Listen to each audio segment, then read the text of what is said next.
Domenico, ma bisogna utilizzare i social per riconquistare la persona amata? Ebbene sì, anzi, saranno lo strumento per te ideale per metterti in contatto con l'altra persona senza che tu lo debba fare direttamente. Ci sono 3 consigli importanti che oggi voglio darti all'interno di questo video. Io sono Domenico Iapello, sono un Love e Life Coach formato in PNL e inizio subito col dirti qual è il primo importante elemento di cui hai bisogno per sfruttare e potenziare i social per riconquistare appunto la persona che ami. Stiamo parlando della foto profilo. La foto profilo è un bigliettino da visita molto importante. Sono tantissime le persone che ho seguito in questi ultimi anni che impostano l'immagine profilo come se fosse l'ultima delle cose da fare. Alcuni addirittura mettono delle foto anonime, come può essere, che ne so, un tramonto, che ne so, la foto di un cagnolino, la foto che ne so, di un mare, del mare. Ok, non funziona così. Bisogna impostare una propria immagine profilo che possa attrarre soprattutto a livello inconscio. Quali caratteristiche dovrebbe avere una foto profilo di successo? Te le dico subito.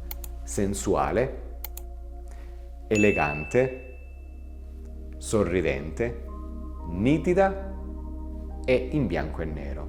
Ora, sensuale non significa volgare, quindi sensuale significa proprio esprimere una certa sensualità. Ricerca un po' su Google, trova qualche informazione, uomo sensuale, donna sensuale, ecco, a prescindere da quella foto che poi realizzerai, la foto dovrà essere anche elegante, ok?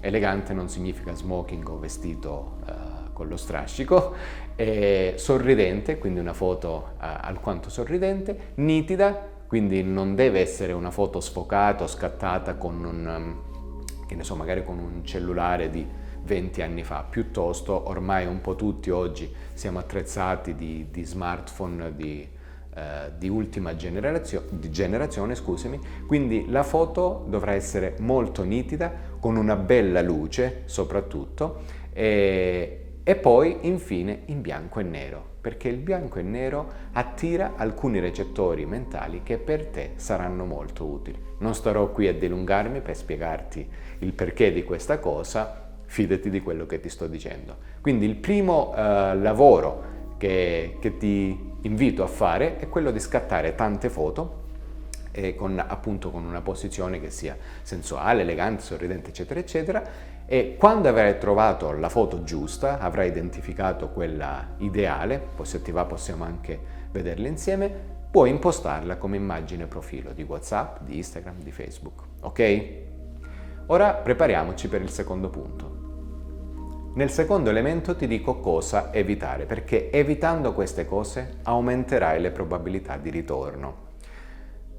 Cancellare l'altra persona da Facebook, bloccare l'altra persona, promuovere il dolore, cioè quindi post che promuovono proprio il dolore, quanto sei triste, quanto questa cosa ti faccia soffrire. E non per ultima caratteristica, le stories, non guardare le stories dell'altra persona. Questi sono gli elementi che dovrai evitare assolutamente.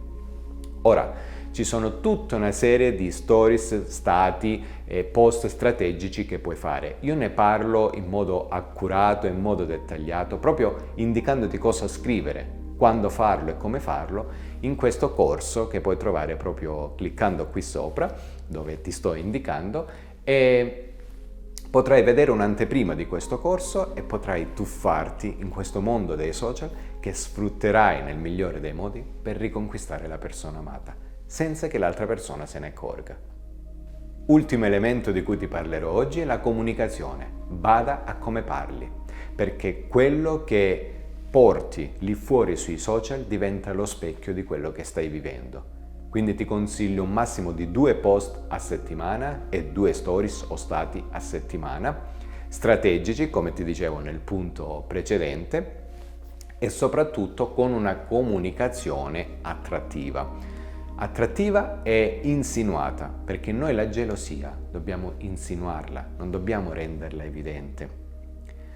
Ti faccio un esempio pratico. Ecco, ecco, la butto un po' così, un post dove scrivi da oggi nella mia vita c'è qualcosa di nuovo. Quindi ascolta bene, da oggi nella mia vita c'è qualcosa di nuovo. Molto spesso alcuni incontri ti cambiano la vita. Capisci bene che questo tipo di comunicazione dice tutto e non dice nulla. Allo stesso tempo attrae, incuriosisce. Poi chiaramente porterai avanti questa comunicazione come se fosse la trama di un film. Ripeto, lo spiego proprio nel corso di cui ti parlavo, che troverai anche in descrizione se vorrai. Inoltre, se questo video ti è piaciuto e ti è stato utile, ti chiedo di lasciare un like per appunto premiare questo mio lavoro e, perché no, commenta e fammi sapere come stai utilizzando tu i social. Ti abbraccio e alla prossima. Ciao!